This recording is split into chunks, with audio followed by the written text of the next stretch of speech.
found a fortune in Grandma's attic, but the real treasure was hidden elsewhere.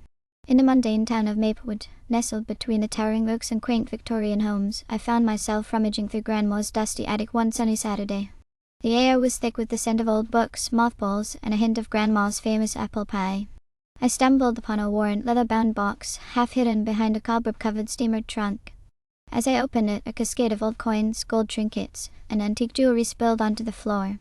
Grandma, ever the practical woman, had been a savvy investor, it seemed. But as I sat there, surrounded by riches, a strange feeling of emptiness washed over me. I couldn't help but wonder what stories these items held, who they once belonged to, and what secrets they might reveal. Suddenly, I heard Grandma's voice, clear as day, echoing from the stairway. "Always remember, dear boy, it's not about the material wealth, but the memories and love we share." Her words struck me like a bolt of lightning. I quickly scooped up the treasure, my mind racing. Grandma had always been a sentimental soul, and I knew she'd have a story for each item. In the living room, I found Grandma sitting in her favorite rocking chair, her eyes twinkling with mischief. I eagerly spread the treasures before her, expecting her to share tales of pirates, kings, and queens. Instead, she reached for an old, tarnished locket, her voice quivering with emotion. "This was my grandfather's, given to him by his sweetheart on the eve of his departure to fight in World War I. He promised to return it to her when he came home."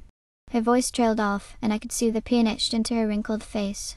"He never came back," she continued, her eyes welling up with tears. "He died in the trenches, and I've carried this with me ever since." I was stunned, my heart aching for her lost love.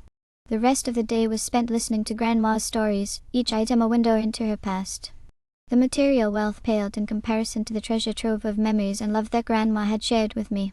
That day, I learned that the true value of life lies not in the possessions we accumulate, but in the stories we create, the memories we share, and the love we give and receive.